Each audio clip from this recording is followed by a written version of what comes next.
Welcome to Before You Do with Verlyn. I'm your host and favorite premarital coach, Verlyn Tarlton. Thank you for joining me. We have a very special show for you today. Welcome, Mr. and Mrs. Yehuda. Welcome back to Princess Thank you. Rebkah, who shared so much insight the last time we were here. And if you missed it, you want to go back a few episodes and take a listen. Today, we are going to revisit polygyny. And this time, we are going to hear from the male perspective. Yes, we have Brother Eyob. So there's so many opinions out here about polygyny, not based on experience or any real research, I'll say. And no one really understands the purpose. I think it's just a lot of naysayers about the topic. So, in your own words, please describe the overall vision or purpose for polygyny. Oh, wow. Great question. Once again, thank y'all for having me. But so the overall vision for polygyny, um, I would say it's about building. When you look at polygyny from the standpoint how we look at it, it's about building. It's about building a strong family. So I like to try to give an understanding of the more you add to your family, the stronger your family should become. You know, whether that's, having more wives or even having more children, your family is supposed to become stronger. So, polygyny for us, when you look at it from an integrity standpoint, it's about building a very strong family that one day turns into a community. That's what it's about. Okay, well, I hear you use the term integrity. I'm big on that. That's huge. And the reason why I wanted, well, first of all, your wife or you all together is because I have seen a couple of marriages that operate in polygyny. And just overall, on the man's end, like no shade, it was just this look of, yeah, I got it going on. Look very prideful to me. And so when I see you two or three operating, what I always notice about you is you just look normal.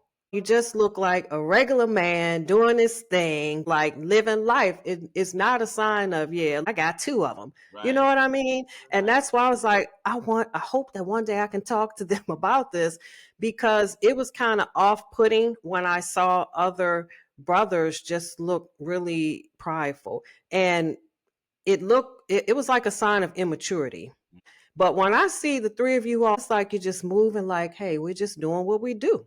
You know what I mean? It's Right. like you just have this look of peace and just, I'm a man doing what I need to do. Right. Right. And in that humility, I was like, maybe they can share a little light to other people that it's not what we think it is. So, how did you start on the path to polygyny? That's a great question. Starting on the path to polygyny, it wasn't until we understood that we were Israelites. So once we understood that we were Israelite, that was one of the things that we kind of started looking into. We was like, oh, wow, well, it is okay for a man to have multiple wives, coming from more of a Christian background for myself. So, and then that kind of just got the ball kind of rolling right there. So, the way that it got the ball rolling is I was able to understand myself. Well, I may like multiple women. Well, I have a wife, but I'm still okay with X, Y, and Z. So, it gave me the understanding of myself, of why I'm feeling a certain way, or why I would be willing to take on, this role, or why did the men before me why did they take on those roles? So what I would say is that's kind of how I got started on the journey. I didn't get started on the journey like, ooh, wow, the most I say we can do this, well, I'm just gonna go and do it. Mm. I don't think that that's a great idea to just say I can do something and then go do it without really understanding what it is and why it's put there. Yeah, you definitely have to educate yourself on that subject matter. And so it was years prior to actually embarking on polygyny that we were actually studying and just having certain conversations Mhm. because things happen. There was things going on within my pregnancy at the time when we initially started the conversation. And I was like, oh, wow, you have to wait this amount of time, but if only there was someone. And he was like, well, honestly, it's not about a physical thing. The companionship is still here. Like, we're still here and present. So that was a big point that we spoke of, but we realized at that moment that we were open-minded to another perspective. And then actually pairing that with studies, it empowers you to move forward, despite what might be said, because that wasn't the usual narrative of how it would go. So a lot of men struggle, as he was saying. Sometimes men will struggle with themselves when they might look at this other woman and might find her attractive, or not just from a physical standpoint, but internally, just having a conversation. But they suppress those feelings because, okay, I am married. But then when you learn this individual story and you see how you can enhance their life and you see how they can enhance yours, once again, it's another door unlocked to another perspective. And like, maybe, there is a route that we can go this way where everyone wins. Essentially, we want everyone to benefit, not just one person. So, debunking that polygyny is about that man, like what you were saying, walking with his chest poked out because he has more than one woman. That perspective, when you really don't understand, it's really the women who's standing up tall versus that man walking with his chest poked out, because polygyny really empowers the women versus the man. So yeah, so that was pretty much kind of the how I got started. Getting started with just understanding that is something that is in the male's nature, to a certain degree.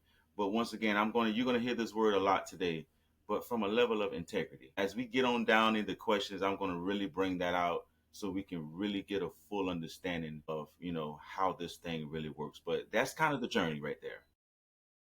Yep, and when you start on the journey, you definitely have to have that vision, that thought pattern first. It starts in the mind. So when you said, how did we start on the journey? We have not yet spoken on meeting another individual, who would eventually join our family. So it begins with the mind. That integrity piece is huge. That's actually one of my favorite words. And the reason being is because when you hear polygyny, it's usually something negative, and it's usually, about the man, hey, I'm gonna get me some wives so I can sit home and read the Bible all day while they go out and work and bring in the money. And that's kind of synonymous with another word, but we won't go there. And so, because we don't know people that are practicing in integrity, or we don't even hear that anyone is practicing, we hear all the negative things, yeah, this and yeah, that. And I think that just like our original chat, we talked about it being a viable option. And it seems in our community, if we know more and we understand things better, it really could be a viable option, right? So tell us about yourself, brother Eyob. Wow. Well, I just turned 40 years old, so I just got welcome to the 40 club. Okay. Yes. Both of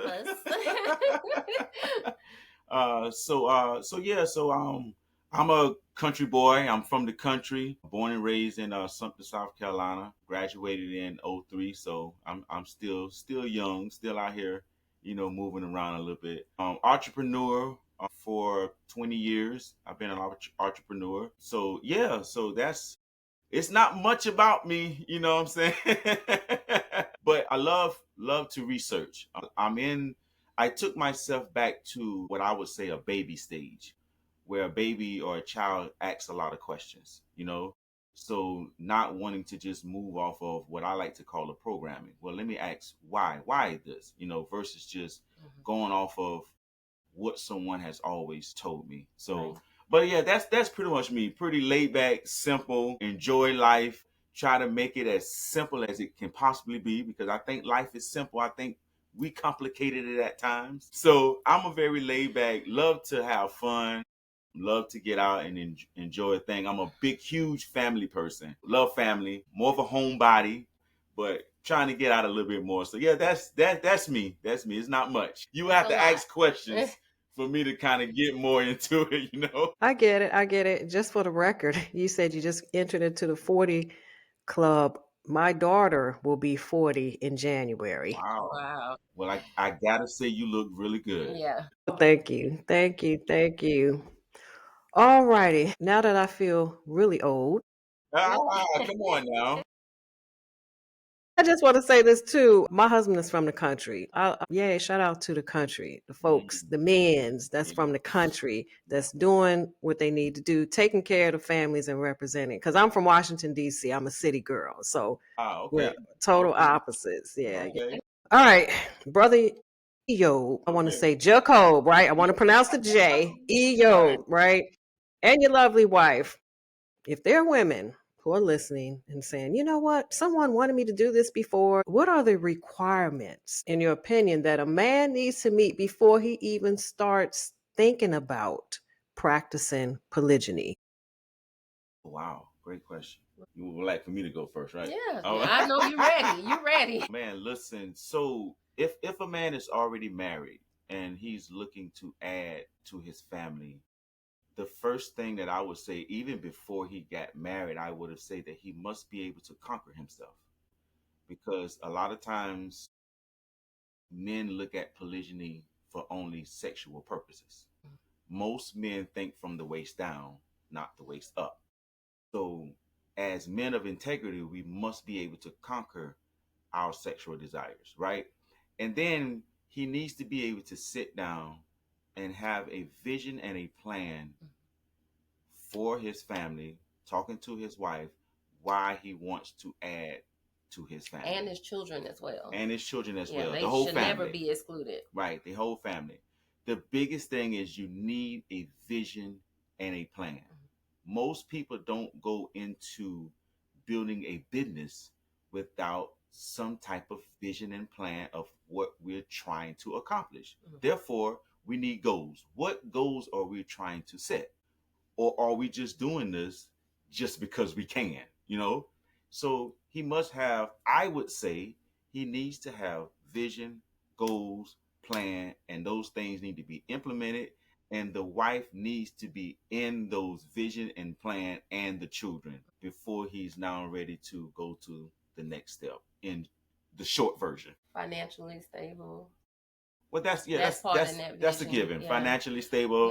We It's That's something a that we kind of got given, to talk. but times Yeah. just because in the physical we can make things happen doesn't Right. mean that people are looking at resources. So Right. that's a big thing. Have definitely heard some stories where the resources were limited, and that put, you know, it goes into something else later on where that puts a lot of tension on those Right. women as Right. well. Absolutely. Financially, that's big. That needs to be, that's part of the vision and the plan. We got to know how it's once again, it's like starting a business. Your family is really like running a corporation almost. If we just be honest. That's what I was gonna make that synonymous to. Really operating in a business, like he was just saying, you know, having that vision and the plan. You have that business plan written out. Well, when you learn the structure that you already have within your household, you can go ahead and place individuals. Now you know what you're looking for coming in. So with a business, they know what they're looking for before they hire an employee. You're just not going to hire anybody. You have to make sure that they fit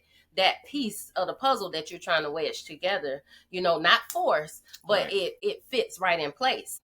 Being that we all are interconnected individuals, there is someone that's already manifested out there for you to fill this position. But if you don't have that structure in place and in line, you're going to miss the mark and they're going to miss you because you wasn't advertising it properly. Right. So if you ask, from what I've seen over the years, if you was to ask most men why they want another wife, they could not give you a good logical answer. And I would tell them, bro, man, you're not ready. They gotta have that. You gotta have that plan, and it can't be just because, well, just because I can, I'm the man. I can do. You're setting your family up for failure as being the leader, protector of your family. You're setting them up for failure. I guess this happened about 5 or 6 years ago, and a younger lady was explaining to me that her husband wanted to get into polygyny. And the first thing I said was, why? And there, he was like, hey, I don't know. We can just do it. And here's the thing. Most of us, we do good with one spouse. We do good just keeping this thing together.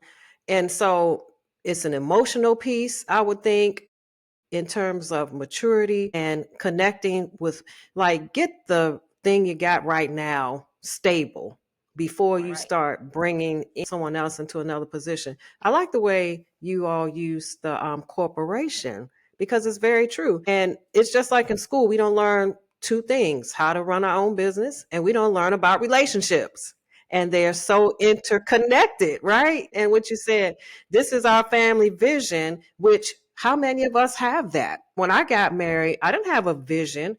It was like after I started listening and reading, I was like, you know what? We need a family vision. We need a marriage vision. We need to really have something in writing about why are we doing this thing. Because at first, of course, we got married. Why? We in love, right? We're in love. And, Tina Turner prophesied. She said, what's love got to do with it? But Mm-hmm. Come anyway. on now. Come on. Right. We can talk about Exactly. that subject for a very long time. Right. Oh boy. Yeah, you need a lot more than love going into stuff. But I like the way you said that about building a corporation and then seeing a position and saying, okay, how are we going to find a person that fits this position? That's huge, Right. because you Right. just out here like, oh, I like her. I like her. Yeah, bring her. Right. No, because every for the family, I would say every woman that you bring in, your family should move to another level. If Mm-hmm. your family stays at the same level or go down, there's a problem.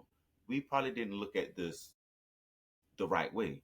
Remember, polygyny is about building a strong family. So the family gets stronger and stronger and stronger. And that's everybody: the man, the woman, the children, your businesses, your community, because she's been incorporated in everything, Right. So everything is supposed to go to the next level. So how do you prepare to deal with the possibility of sibling rivalry? Great question. Is that from her having previous children or having All children? of them. All of them. All of them, like previous children, the ones you have with wife A, the ones you Mhm. have with wife B or wife C, and all in this, as you say, building a community and a family. Right. So the way that you deal with that, the rivalry, that starts with the women. If there's a some type of a rivalry between the women, it would just trickle right on down to the It children. will cause an automatic division. Right. So what I say is a lot of times we look at the children and we be like, oh, the children are X, Y, and Z, but they're getting it from somewhere. So 9 times out of 10, there's something going on between the women, Mm-hmm. because the women are going to make sure stuff like that stays out. They don't have no room for it. You can't say, especially when they come in, like with us with Zakia, she had smaller children. When we had children together, they don't know the difference. They both call both Emas. So you start from the ground up, and then if the ones they got some before then, it's the women. I like to say all the time, polygyny worked because of women, not the man. The man just sets the foundation, but the women are the builders. The women are the ones that make polygyny work. So to deal with rivalry, you have to deal with the women. Why? What's going on here? Why is this X, Y, and Z? Because we all know it's human nature for some reason that the children are going to choose their biological mother. And now your rivalry has started. So that's how you deal with it. You deal with it by the Controlling women the controlling the environment and the women being on the same page. And we say controlling the environment because women actually create the environment. Now the man has the initial creation is that vision. Once that vision is put out there, he steps back. It's for the women to execute that vision. So we create the environment. So if we create a hostile environment between ourselves, as he was just mentioning, we don't have to speak words to our children to speak Right. against the next person. They feel that energy. They watch everything. Because we are adults, we get more distracted than our children. When we think that they are distracted, they hear, they see everything, gestures, moods. They can detect any little thing because they're more in tune with the environment than we are. We have been desensitized, partially because our busy schedules, stress, and then the traumatic situations we might have experienced growing up, but we grew up to learn it as a normality when it really was not. So children, they take in things like sponges. It's a lot of learned behavior. So when we can look at the behavior of the children, as he was mentioning, we can look in and see if there is an issue. The first place we need to go is to amongst ourselves. Absolutely. As adults, and say, okay, we're seeing this, this, and this. What do we think this might be coming from? Okay, well, I did notice that I did this or I said this. They might have interpreted it like this. So accountability is going to be very key, and self-assessment. You have to be able to take into constructive criticism from the other individuals within your home. That communication comes in there, and you have to be real with yourself. The authenticity starts within self, and then it goes out to everyone else. All right. So what it sounds like you're saying is, and this is not even just in polygyny, this is period, our children reflect us. Absolutely.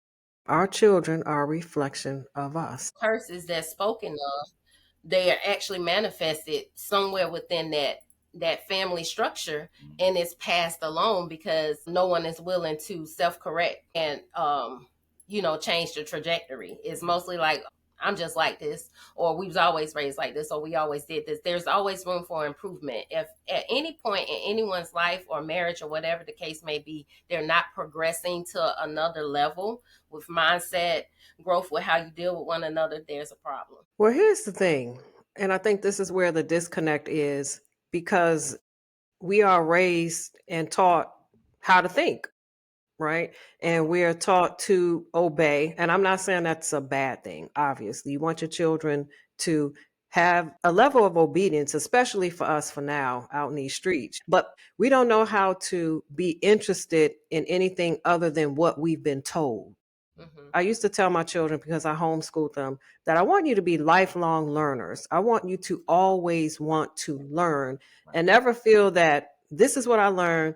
This is the only way. This is it. Nothing else matters. And I don't want to hear what anybody else has to say. Mm-hmm. And I think that as our community or culture, that can be to our demise, right? Because we don't want to learn. And as you say, grow. So even though it may sound like it makes sense, there's still a struggle inside. That's not right. You know what I mean? Because of how we have been preconditioned. And in my opinion, there's so many of our mothers that are struggling and just out here with no covering, no help. Children without dads and direction. And like we discussed before, this could be a viable option. But because of what we've been taught and told, we don't even want to hear it. It's like, nope, not doing that. And I get it in a way. And also when you see people that are operating outside of integrity, that's a turn off. You say, well, what's your vision? I just want some more women. I don't want to work. I don't want to, like, you can't even take care of the one wife you have. And now you want to bring on two. You can't even be emotionally available for one wife. Like, all of these things matter. But because we're not taught this earlier, it's hard to kind of backtrack and reteach these things. Like, what do you say? And I know this is something I'm just asking. What do you say to people who are just totally closed mind? Not that you're out here trying to push it, but somebody who would be interested or say, man, I know that this could be a thing, but I just can't get over what I've been told. What do you say to that? I think you hit it on the spot when you were saying conditioning of the mind. With that conditioning, things, if you put logic to what's been said, they don't match up. So I'm gonna bring back a word from the last interview: misconception. Religion is a misconception when it comes to this lifestyle, because most people would say, it must be because of your religion, because you're doing this. They're looking at the conditioning. This religion has conditioned you to say that this is okay, versus this religion saying that it's not okay. Instead of looking at the way humanity interconnects and how we're supposed to operate and evolve as human beings, how can you really evolve in a controlled setting? You can't. So we talk about being closed-minded. That's a closed mind, as a whole group. When you have someone taking that much control to the masses of people, you don't allow their full growth. You are really stunting them, their mental growth, which will affect their actual spiritual growth, their physical growth. In order to really expand your mind, you need new exposure, right? So when people want to see something other than this rural area, we're from the country. What do? You come to the city. Now you're exposed to something else. Okay, internationally, oh, we don't have beautiful waterfalls and beautiful turquoise blue water like this place. What do? You go to that place. You not only see a picture, but you get the whole experience. You feel all the energy of that actual geographical place. So you wouldn't want to do that to your mind if you don't do it to your physical. So you open yourself up to travel and all these things, but then you can't even open up the very thing that you have access to for free every single day. Yeah, and Wow. I agree because polygyny is not something that should be forced. So when I talk about polygyny, what I try to do is I try to give a bunch of disclaimers to women, right? Because they're more emotional. So I try to give a bunch of disclaimers. Listen, just let me give you a different perspective than what you've had. And it's just a perspective. That's all. So my disclaimer is it doesn't mean I'm right, doesn't mean I'm wrong. This is just a different perspective. Let's look at what I like to say, facts, and let's just look at logic. Let's remove the feelings and the emotions and just deal with the facts. So even sometimes when I'm done, they be like, yo, I hear everything you saying, and you can't deny what I'm saying, but that's just not for me. Ma'am, I understand. Just wanted to give you a different perspective. So even if let's talk about the different religions. Well, just let me hear your perspective. Not saying that that's what I want to do or that's what I want to join. At least give me an opportunity, or at least give ourselves an opportunity to hear something different. Your perspective is a key to opening that door, to opening your mind. Yeah. Yeah. So how do you successfully spread yourself in terms of your time, your family, and your career? Mm. I'm going to use a word and we can talk about it and we can break it down and we can dissect it. I'm going to say quality, giving everybody quality time versus a quantity of time. Now, let's talk women. You ask most women, I like my man to give me quality time. Quality versus quantity is totally different, So how I do that in the short version again, because I don't want to go too. I'm a talker. I try to give everybody quality time. Each wife, children, my time, because y'all know y'all women love to say that I gotta have time too. So when you start dealing with what I call quality time, meaning if I spend 30 minutes with you and it's quality time versus 2 hours, because that other hour and a half, we probably done got tired of one another. You done got on my nerves now. You know what I'm saying? So once again, the short version is quality time. I give everybody quality time. We have what we call family night. Tonight is family night. Everybody is together. We're going to do everything together. So, hey, this night, me and Princess, we're gonna go out tonight. Tonight, me and Zakia, we're gonna go out. So, giving everybody quality time, because now the problem becomes when we start wanting a quantity of time. That's where the problem comes in that. That's just like me. If I want a bunch of quantity time to myself, it's going to be a problem. Now the children looking like, where's Abba? Where's Daddy? The wives are going to start looking. You always out with your boys, or you always. Everybody understanding quality time. I'll give you an example, right? So I went through my closet a couple of months ago, right? I got rid of a bunch of clothes that I don't really wear. So what we've been programmed to do is just go buy a whole bunch of clothes, a quantity of clothes. And I said, you know what? I'm going to go to the Levi place. I'm going to get me about 3 or 4 pair of jeans that are quality. And this is what I'm going to wear. And now I have so much room in my closet that I can actually see what's going on. But we've been programmed to be consumers, meaning we just want a quantity of stuff. But then you have other people, or could I say other nationality, or let's just say people, they like quality stuff. I spend quality time with my wives and my children. Your example took me to a synonymous place of like the cleaning out the closet. If you can clear out your mind that way, you have room Yeah. for new Yeah. information Yeah. to move forward. But sometimes we have our thoughts so cluttered, past thoughts that we cannot do anything about. We can't change a thing, but we're missing out on the opportunities that we can present ourselves in the future, to help us level up. We sometimes level down. We use all these lives. That, let's think about playing a video game. You have all these lives and you just keep doing the same thing over and over again. You never learn from this. You never let go of this. Like, okay, I should have let go of this and now I can jump this, and then now I don't have to end this life. So sometimes individuals have to level all the way down before they realize, you know what, this is how I should have done it versus this. So actually clear your thoughts, clear those things. You analyze those past things that you cannot change to get better. And you let that go because you got new things, new memories, new opportunities to come forth to manifest. So just look at it that way. And once again, we've been given a program. This is one thing I love about being an entrepreneur. We've been giving this program that we have to spend so much time working. No, we don't. That's the programming. That's what they want us to do. Because if you spend the majority of your time working, when do you give quality time to yourself or your family?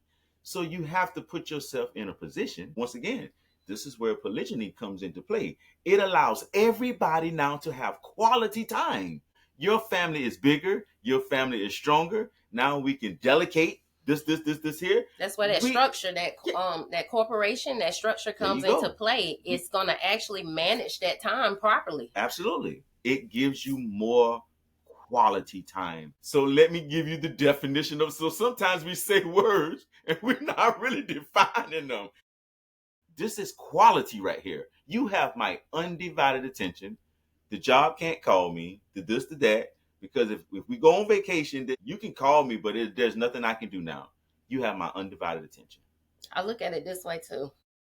For 10 minutes, we sat and talked and we laughed and we had such good conversation versus it might be another moment where we had an hour to spend together. But because one person said something that kind of triggered the other person, that's an hour worth of arguing. Which one would you choose? That 10 minutes of bliss or that hour of, agony? Another big point that's going to help manage that time and how you even view the perspective of the time is that relationship between the women. I mentioned this in the first podcast.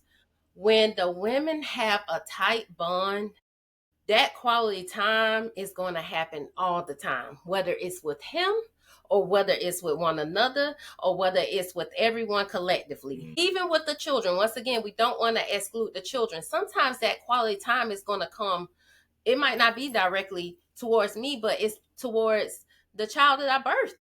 And when I see that interaction or I hear about it, that was quality time for me that I know that was well spent for them. So when you look at it prospectively, it's going to stem once again from those women executing properly. So that's one thing. We talked about requirements. That's one thing that's definitely stressed. Make sure that bond between those women are solid, so they can bounce off of one another, even working together in the household or however the case may be, but whatever you have going on. He mentioned going out on the dates, the individual dates. You have to have that relationship solid in order to even enjoy the date. If you have this person watching the children, but you don't have a solid relationship, you're not at ease internally. So all these things go full circle that it's going to enhance every bit of that relationship time-wise and that bond that you all have. It makes a lot of sense. I think where the disconnect can come in because of the mindset and because everything in the Western mindset is viewed on emotions and lust, and nobody's looking at logic and maturity, right? Because you have to have some level, in addition to integrity, maturity. Because if you talk about trying to put two women together in a house, I mean, they have a saying, and I don't believe I welcome any woman in my kitchen because I've been cooking since I was 17. So I relinquish it. So if someone wants to come in my kitchen, I'm like, hello, come on, let's go. Come But they on. say two women can't even be in the kitchen. Again, it takes just a level of maturity to, like you said, expand your mind and think outside of certain things that we've heard. And back to the lust piece here, everything is so predicated on lust. Like, you nurse your baby. That's, oh, don't do that in public. You know what I mean? But yet women can go out and push them things up and be all in your face, and that's acceptable, right? But you Right. try to nurse your baby and people, oh, I'm so offended, Yeah. because everything is seen through the eye of lust and not out of building. Like, to hear somebody say, well, we practice polygyny because we want to build stronger families and build community. It's like, oh, okay, we know why you're doing it, right? And Hmm. that's going to segue into my next question. What are some misunderstandings and misinformation about polygyny that men have? That polygyny is just about sex. That's probably going to be your biggest one. And I think that, well, I don't think, I know that that's why it's so hard to talk to women about polygyny, because everybody minds goes straight to the bedroom. So this is how I like to put it. We're getting ready to talk about something, sex, right? That normally happens at night, that only happens for about, let's say 10 to 15 minutes. What about these other 23 hours and 40 to 45 minutes that we got? Granted, 6 to 7 of them gonna go to sleep, maybe 8. So that is the biggest misconception, I would like to say, with a man that's doing polygyny from an integrity standpoint. You know, that is the biggest misconception, that it's just all about that we just want more women just to be able to have sex with. That's the biggest one. I think that's Yeah, the yeah. I don't really I'm know sitting here, another I'm one. thinking, because as I was growing up, this is not a new topic. So I had a lot of male cousins, and with my cousins in school, they had guy friends. So you hear them talking. And that's really what it boils down to. You mentioned it, Verlyn, in the beginning about the ego, and then it's about sex. Men's thoughts are not like pew, pew, pew. Women's thoughts are like that. Oh yeah. And so that's why it's so many more misconceptions from a woman's perspective versus a male perspective, because we're just thinking of every scenario. Our minds just, most men, they're just going to think one way. Yeah. And because now, I would say years ago or back then, women didn't think from the waist down. Now women are thinking from the waist down. So this is where we start saying, women, y'all are too, that's how men think. What are you doing? Why are you thinking like that?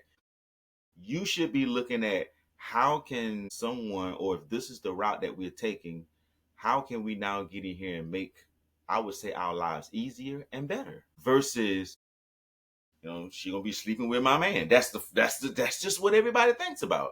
She gonna be going out with my man. She's gonna make him happy. She's gonna make him smile. Possession. Right. She never thinks about how it's going to benefit, because it's just not about the man. I'll tell anybody, polygyny works because women make it work. If you two women are in the kitchen, they're the one that's making that work.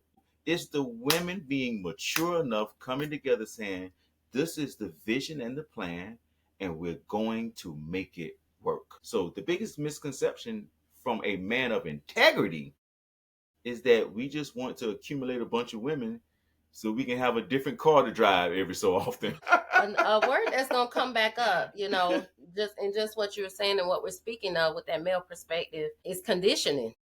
We go back to the condition of the mind, male to male, whether it's a father figure, a father telling his son or an uncle or a cousin. You sit at the cookouts, you got the older men talking, they got to school the young boys on this and that. That's a level of conditioning subconsciously, that's happening. The same way I said the women's thoughts are going, it's not just out of nowhere. That's conditioning from all the other women who have surrounded them, giving their life stories from a traumatic perspective, and now they have inserted those thoughts into the young women's minds, and therefore as women, we have so many more things going through our mind than a man, because a man is just like, you go out and be a man, and you sow them seeds and you do this and you get it out your system before you settle down. They get that type of talk.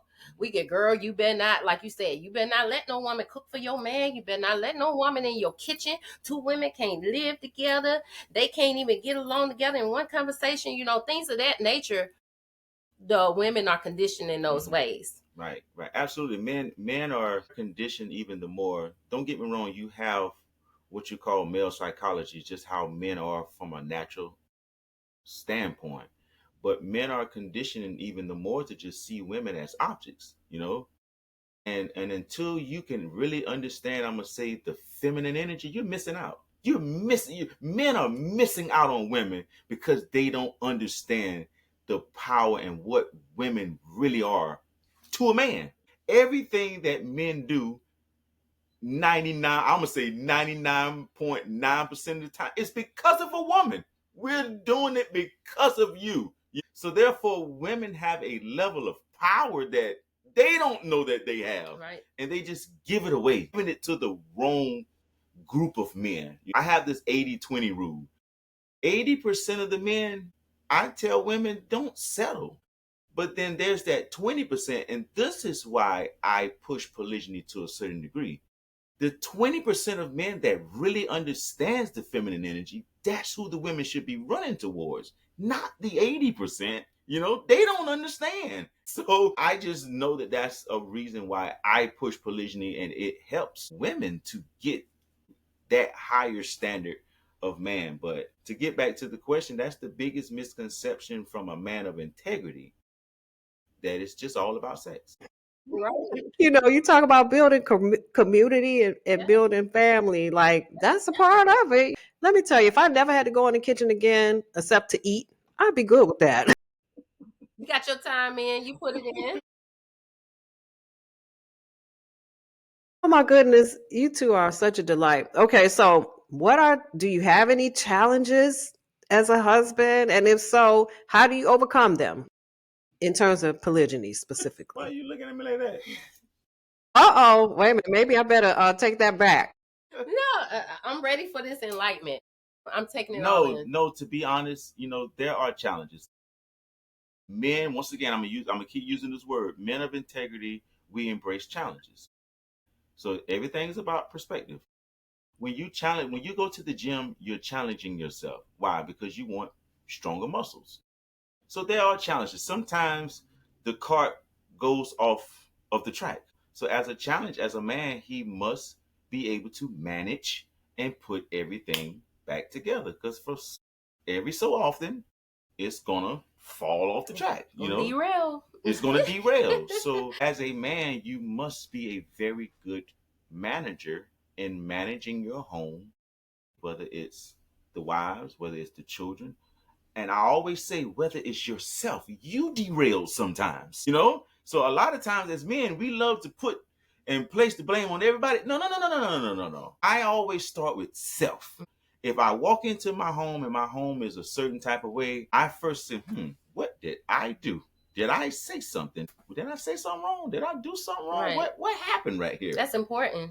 So let me go and fix self. So the challenge is self.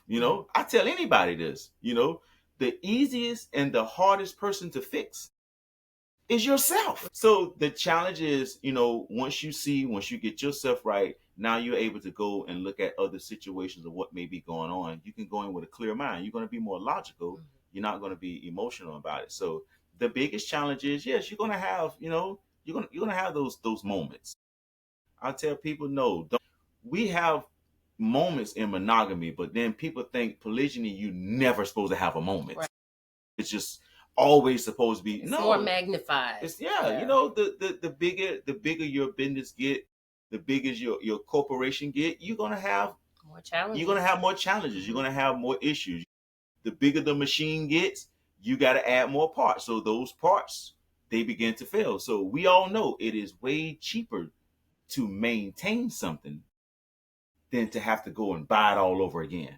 So if I just maintain the relationship, or I maintain the wives, or I maintain the children, or I maintain the business, it's going to be way easier. You clearly see the tire on the car is leaking air, but it's slow. And sometimes you still, you know what, I can go ahead and run to the grocery store, or I can go ahead and run here. But eventually, if you don't get that fix, you're going to say, I need to go somewhere, you're going to have a blowout. So the challenge would be being able to manage your home. Your first management skills starts in your home, and it starts with self. You know, you have to be a big thing that I use in my home now. You must be able to self-regulate. It is the biggest component. The biggest, being able to self-regulate. You have to self-regulate. So I like to give this example. Most people that are sitting in jail are people that could not self-regulate. Something happened, and they just reacted versus responding to it. You know, so the challenge is getting everybody on the same page. You have to self-regulate, Princess. Zakia, you have to self-regulate. Children, y'all, EO, and once that, you just maintain it now. That maintenance that you're speaking of, maintaining, that would consist of, you know, first of all, we have this trust. You have to have that trust built, but then the other three components would be that respect, the communication, and the execution. You have to respect one another in order to communicate it properly if there is an issue. And once it's communicated, you have to respect the other individual enough to listen to their perspective and not react it's always going to be a reaction, but your reaction should be positive. And then that execution is, where do we go from here? What's the end goal from this moment? Yep. So what happens is, when a lot of people talk to us, they be like, there is no way that things could really roll that smooth. We're so used to chaos and dysfunctional to us as a people. We take that as no. It is not normal for me to have to sit here and scream at the top of my lungs at my wife or my children. That's no, I'm not allowing that to be normal in this house. Right. You know? So once we can just clean out the closet of a lot of stuff that they're saying that this is just what it is.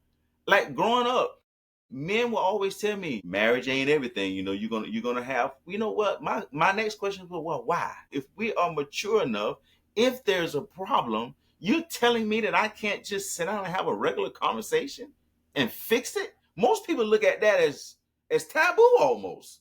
But I think that this is a level of maturity and also integrity. And I think that this is what we should be giving to the younger people that's coming up to want to get married. This is my thing. I have not yet seen any results in two people getting angry, fussing and fighting and yelling at. What have you really solved? Positive results. You haven't really solved anything. So when we start looking at it from that standpoint, as I said at the beginning, life just becomes simple. So those challenges, they become a thing of, I'm just kind of building muscles now. You know, you're challenging, you know, to be able to build muscle. Sounds like a growth opportunity. Absolutely. All right. So what are some of the positive or the most positive results that you've seen since you embarked on this life of polygyny? Great question. The most positive thing that I've seen is us being able to come together as a people. You know, in our community, we look at coming together once again almost as a taboo thing. Like, we come together for a while and then next minute that is gone. You know, so the most positive thing is just having more access. We as a people, we don't really have a lot of access to things, especially when you start looking at our families are struggling now, especially in the Black community. So I look at my children. My children have access to two mothers instead of one. I look at my wife, Princess, where you have access to someone that's right here, that's close, you know? So access, everybody wants a level of access, you know what I'm saying? And when you have that, that has been the biggest, most successful thing that I've seen. And the more that the women are willing to work together, it makes your life easier. I'll say it and I'll give you statistics behind it. You have not heard of postpartum depression the way that you've heard it in present day time.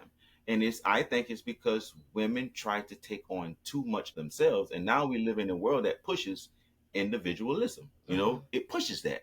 So you have a lot of women that don't know it subconscious, they live in survival mode all the time. You're just surviving.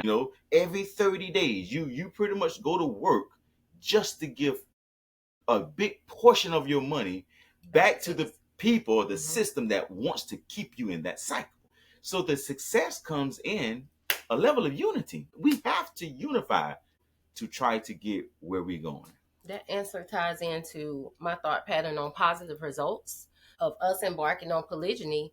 I would say exposure, not exposure to us, but exposure to information, enlightenment from this perspective.